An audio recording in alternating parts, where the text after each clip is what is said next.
کہ ڈاکٹر برکی وہاں پہ ہوئیں گے, ہمارے کزن ہے, ہمارے بڑے بھائی کی طرح ہیں.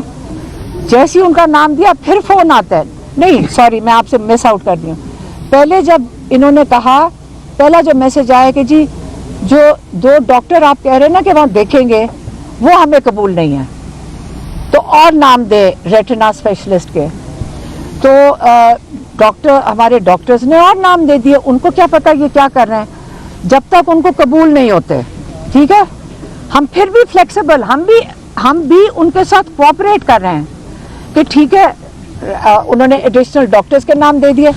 اس کے بعد مجھے فون آتا ہے کہ جی اب یہ ہے کہ ڈاکٹر برکی بھی قبول نہیں ہے.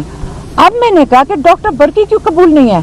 پھر فون آتا ہے کہ جی وہ کہہ رہے ہیں کہ جیل انتظامیہ کہہ رہی ہے, آپ غور سے سنتے جائیں, جیل انتظامیہ کہہ رہی ہے کہ قاسم زمان کو آپ بھیج دیں.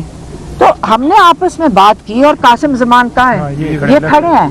ہم نے آپس میں فوراً مشاورت کی کہ قاسم زمان نے بھی کہا کہ میں تو ڈاکٹر نہیں ہوں, تو میں کیسے جا کر وہاں پہ جیل والے کیوں بات کر رہے ہیں. ابھی ہمیں کہا گیا کہ گارنٹی دی گئی ہے, میرے خیال میں 2-3 دن پہلے جب یہ محسن نقوی جا رہے تھے سری لنکا کی, انہوں نے کہا جی وہ جہاز میں چڑھنے سے پہلے انہوں نے کہا ہے, انہوں نے گارنٹی دی. اب یہ غور سے سنو جو مجھے میسج ملا, میں صرف وہ بتا سکتی ہوں جو مجھے میسج دیا گیا.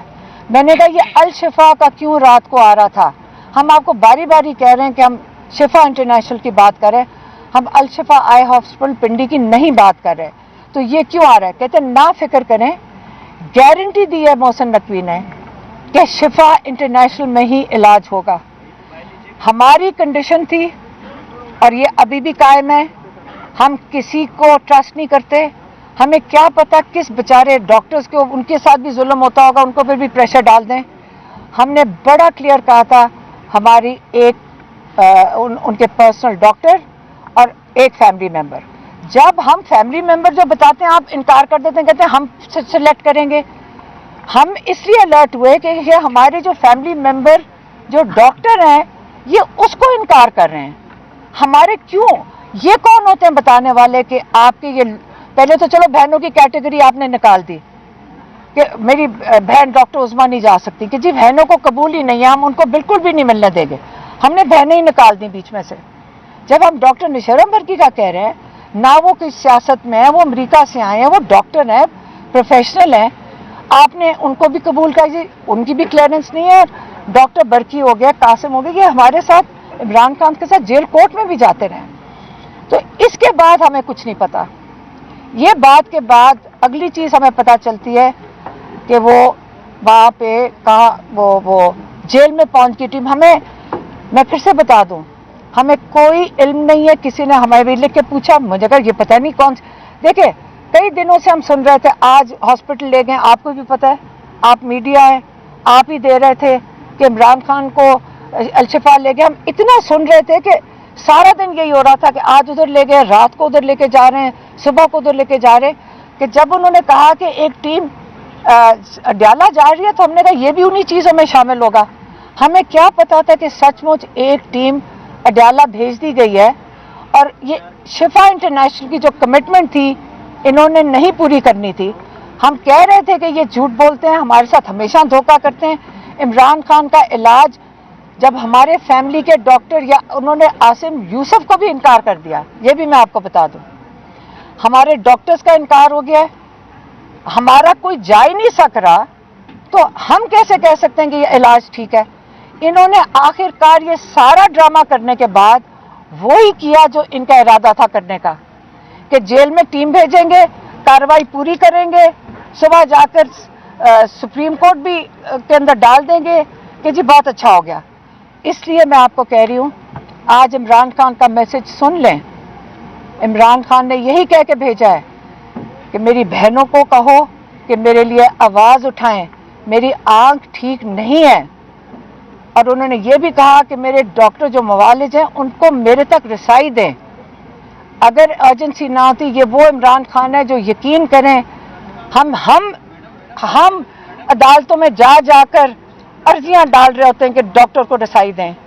لیکن عمران خان کبھی, جو جیل میں میرے خیال میں میڈیا بھی کئی لوگ ہیں جو آتے تھے, ان سے پوچھ لیں, ہمارے جو لائرز آتے, ہمارے لائر جو آتے ہیں ان سے پوچھ لیں, میں نے کبھی نہیں عمران کو سنا ہے یہ کہتے ہوئے کہ آپ ایمرجنسی ہے, مجھے ڈاکٹر تک رسائی دی جائے.